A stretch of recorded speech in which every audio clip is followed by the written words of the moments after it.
باللہ من الشیطان الرجیم بسم اللہ الرحمن الرحیم۔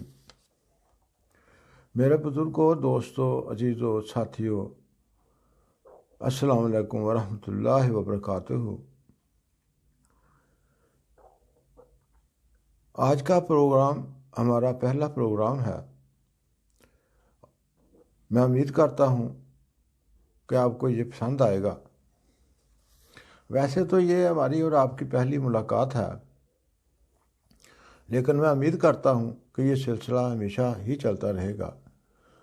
خدا کرے کہ ایسا ہی ہو اور ہمیں خدا کے رسول صلی اللہ علیہ وآلہ وسلم اور اس کے پیارے بندوں کے متعلق آگاہی ہوتی رہے، اور ہم اپنی زندگیوں کو ان کے نقش قدم پر چل کر صحیح راستوں کا انتخاب کر سکیں۔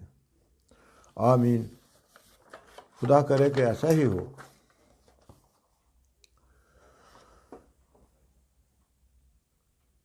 آج ہم مقدس ورثہ کے بارے میں بات کریں گے۔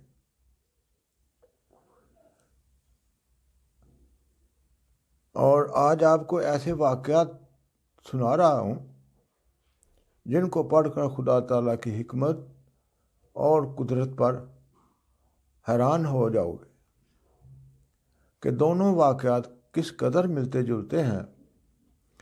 دونوں واقعات میں 2700-2800 سال کا فاصلہ ہے۔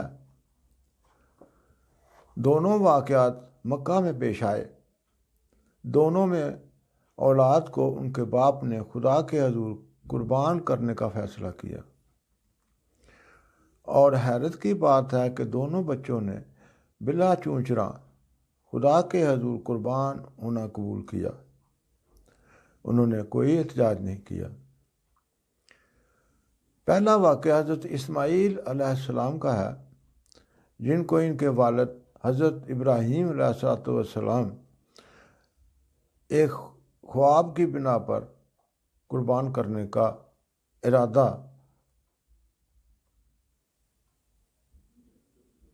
کیا۔ خدا کا کرنا کیا ہوا کہ حضرت ابراہیم علیہ السلام نے ایک رات خواب میں دیکھا کہ کوئی کہہ رہا ہے کہ اپنی سب سے پیاری چیز کو خدا کے نام پر قربان کر دو۔ وہ چونک کر اٹھ بیٹھے کہ یہ کیا بات ہے، مگر خیال گزرا کہ شاید کوئی شیطانی وسوسہ ہے۔ لیکن دوسرے دن پھر خواب میں دیکھا کہ اپنی سب سے قیمتی چیز خدا پر قربان کر دو۔ حضرت ابراہیم علیہ السلام کو کون سب سے پیارا تھا؟ ان کو حضرت اسماعیل علیہ السلام ہی سب سے پیارے تھے۔ آپ کو بار بار ان کا خیال ستا رہا تھا کہ خدا جانے کیا بات ہے۔ اسماعیل ٹھیک تو ہے، لیکن دوسرے دن کے خواب نے اس راز کو کھول دیا کہ یہ خدائی آواز ہے۔ پھر تیسرے دن وہی خواب دیکھا جس سے آپ نے پکا ارادہ کر لیا کہ میں اپنے خدا پر ضرور اپنی سب سے پیاری چیز یعنی حضرت اسماعیل علیہ السلام کو قربان کر دوں گا۔ اپنی اولاد کو اپنے ہاتھ سے قربان کرنا بہت مشکل کام ہے، مگر حضرت ابراہیم علیہ السلام تو پہلے بھی خدا کی رضا کی خاطر اس پیارے بیٹے کو، جب یہ ابھی بہت چھوٹے تھے، ان کی ماں کے ساتھ ایک غیر آباد جگہ جہاں آج مکہ آباد ہے چھوڑ آئے تھے۔ ایک بار قربانی تو دی تھی، اپنی محبت کی، بیوی کی محبت کی، بچے کی محبت کی، مگر وہ خدا کے پیارے اور اس سے پیار کرنے والے تھے۔ ان کے لیے یہ سب کچھ کر گزرنا ممکن تھا ناممکن نہ تھا۔ پھر کیا ہوا؟ حضرت ابراہیم علیہ السلام فوراً مکہ جانے کے لیے تیار ہو گئے۔ ایک لمبے سفر کے بعد جب اپنے بیٹے کے پاس پہنچے تو ان کو دیکھ کر بہت اداس ہوئے۔ اب وہ 13 سال کے ہو چکے تھے۔ بہت دنوں بعد ملاقات ہوئی تھی، اور آنے کا مقصد بھی بہت مشکل اور صبر آزما تھا۔ ان باتوں نے قدرتی طور پر حضرت ابراہیم علیہ السلام کو اداس کر دیا، مگر وہ اپنے عہد کے پکے تھے۔ بیٹے کو دیکھ کر اس کی محبت کے جوش میں وہ اس قربانی کو بھولنے والے نہیں تھے، بلکہ انہوں نے حضرت اسماعیل علیہ السلام کو بلایا، ان سے سارا ماجرا بیان کیا۔ اور جانتے ہو حضرت اسماعیل علیہ السلام نے کیا کہا؟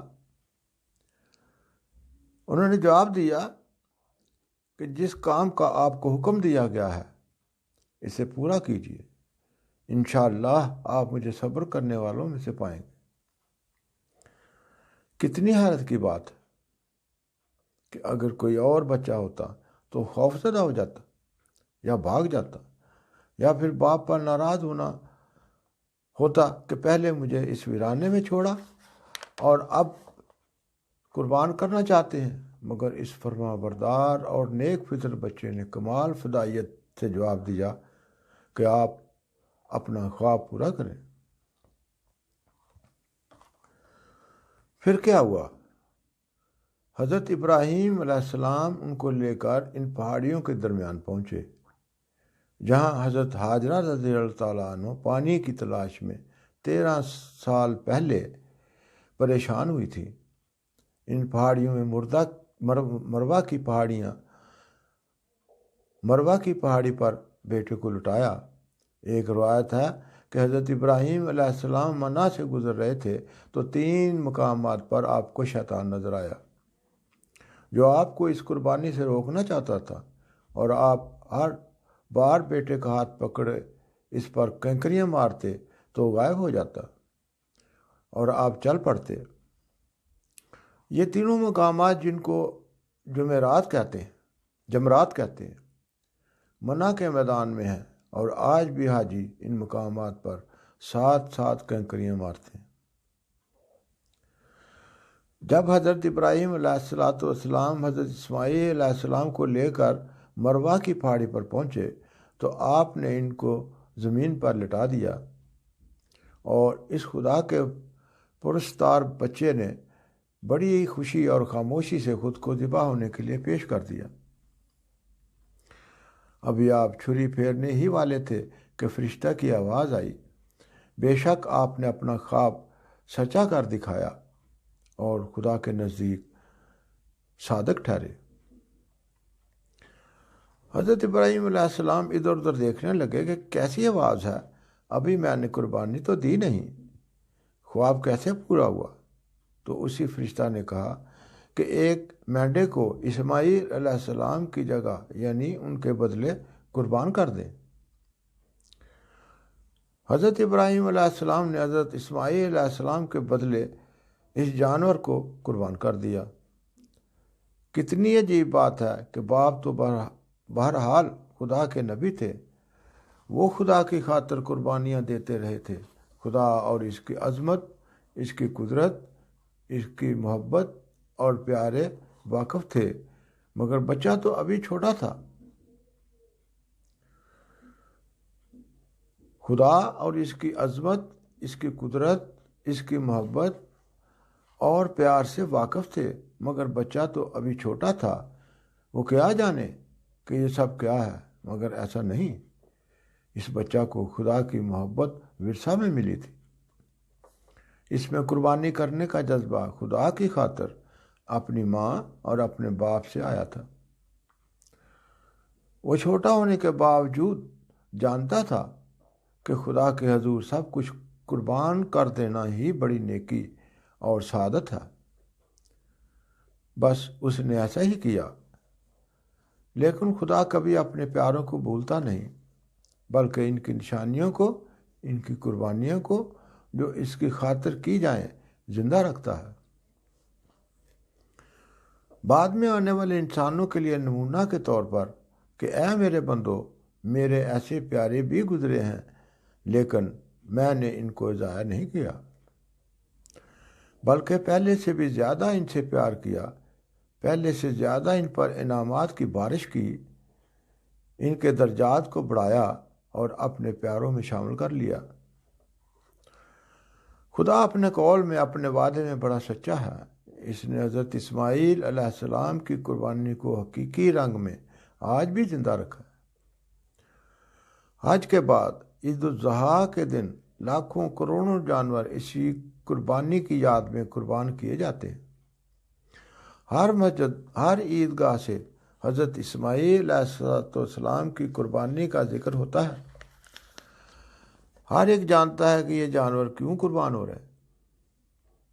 اس بات پر غور کرو کہ جانور قربان کرنا یا بیٹے پر چھری چلا دینا تو کوئی مقصد نہیں، تو پھر یہ کیا تھا؟ یہ بات اس چیز کی وضاحت کرتی ہے کہ خدا کے منصوبے عظیم الشان ہوتے ہیں۔ اس قربانی کا حقیقی مقصد خدا کی راہ میں اسماعیل کو وقف کر دینا تھا، کیونکہ جو انسان خدا کے لیے وقف ہو جاتا ہے اس پر بظاہر دنیا کے تمام عیش و آرام حرام ہو جاتے ہیں۔ وہ صرف خدا کے لیے ہوتا ہے۔ جو کام بھی خدا چاہے وہ بلا چون چراہ کرتا ہے۔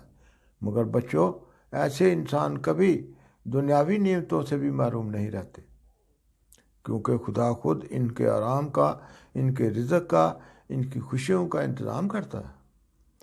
اب دیکھو کہ خدا یہ سب کچھ کیسے کرتا ہے۔ حضرت اسماعیل علیہ السلام کو خدا کے گھر کی حفاظت کی خاطر جو حضرت ابراہیم علیہ السلام نے وقف کر دیا، اور حضرت اسماعیل علیہ السلام بھی اس گھر کی حفاظت کرنے میں بڑے خوش تھے۔ ان کو اپنے کھانے پینے کی کوئی فکر نہ تھی، حالانکہ مکہ بالکل صحرا تھا۔ بعض اوقات وہاں شکار بھی نہیں ملتا تھا، اناج وہاں پیدا ہی نہیں ہوتا تھا، لیکن حضرت اسماعیل علیہ السلام نے کبھی نہیں سوچا کہ میں یہاں سے کسی اور جگہ چلا جاؤں جہاں آرام ہو، کھانے پینے کو آسانی سے مل جائے۔ انہوں نے کبھی اپنی بھوک کی فکر نہ کی، اس کی تو ان کو پرواہ ہی نہ تھی۔ لیکن خدا نے کیا کیا؟ اس نے آپ کو مکہ کا بادشاہ بنا دیا۔ وہ اس طرح حج کے بعد حاجی منع کے مقام پر قربانی کرتے ہیں۔ اس کی وضاحت ہو جائے تو اچھا ہے، کیونکہ قربانی کی جگہ مروہ ہے اور اب منع میں قربانی ہوتی ہے۔ حضرت صلی اللہ علیہ وسلم کے زمانے میں بھی منع میں ہی قربانی ہوتی تھی، مگر خود رسول مقبول صلی اللہ علیہ وسلم نے مروہ کی طرف اشارہ کر کے فرمایا، یہ قربان گاہ ہے، اور مکہ کے تمام پہاڑ اور گھاٹیاں قربان گاہ ہیں۔ مروہ کو چھوڑ کر منع میں قربانی دینے کی وجہ حاجیوں کی کثرت ہے، اس لیے منع کو بھی کعبہ کی حدود میں شامل کر لیا گیا۔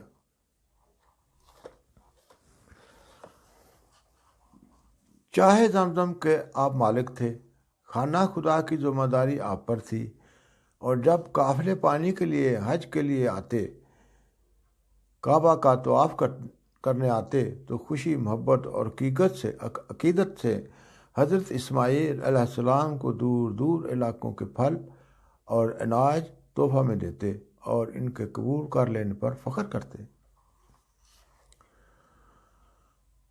جو انسان خدا کی خدمت میں لگ جاتا ہے تو خدا دنیا کو ان کی خدمت پر لگا دیتا ہے۔ یہ صرف حضرت اسماعیل علیہ السلام کے ساتھ نہیں ہوا، بلکہ آپ کی اولاد کو بھی دنیا کی نعمتیں ملی۔ پھر آپ کی اولاد ترقی کرتے کرتے بہت پھیل گئی، کئی قبیلوں میں بٹ گئی۔ عرب کے سارے علاقوں میں آپ کی نسل موجود ہے، اور یہ تمام قبیلے خانہ کعبہ کی بے حد عزت کرتے ہیں، اس سے محبت کرتے اور اس کی حفاظت میں اپنا سب کچھ قربان کرنے کے لیے تیار رہتے تھے۔ یہ محبت وقت گزرنے کے ساتھ کم نہیں ہوئی، بلکہ بڑھتی چلی گئی، اور جیسا کہ آپ جانتے ہیں کہ خدا نے اپنے سب سے پیارے بندے کو مکہ میں پیدا کرنا تھا، تو خدا نے اس شہزادے کی خاطر وہاں ایسے انسان پہلے سے جمع کرنے شروع کر دیے تھے جو اس کا استقبال کر سکے۔ آپ نے دیکھا ہوگا کہ جب بھی کوئی بڑا آدمی آنے والا ہوتا ہے تو لوگ اس کے استقبال کے لیے جمع ہوتے ہیں۔ کچھ کو پہلے سے معلوم ہوتا ہے، وہ انتظار میں ہوتے ہیں کہ کب خبر آتی ہے۔ کچھ اسی وقت سن کر جمع ہو جاتے ہیں، اور کچھ لوگوں کو آنے والے کے بارے میں بار بار اعلان کر کے بتایا جاتا ہے۔ بالکل اسی طرح کچھ لوگ اپنے باپ دادوں سے سنتے آ رہے تھے کہ جیسے کہ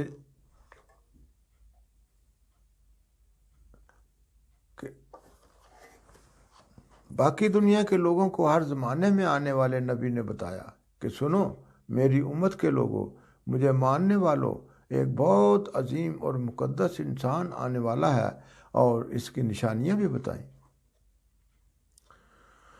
جو لوگ اس اعلان سے رہ گئے اور ان کو وقت پتہ چلا تھا، ان لوگوں کے لیے خدا نے ایک ایسا انتظام کیا کہ عقل حیران رہ جاتی ہے۔ اس کی قدرت پر یہ اسی واقعہ سے ملتا جلتا دوسرا واقعہ ہے جو حضرت اسماعیل علیہ السلام کے قریباً 2800 سال بعد مکہ میں ہوا۔ اب دوسرا یہ واقعہ ہم انشاءاللہ کل شروع کریں گے۔ تب تک کے لیے خدا حافظ۔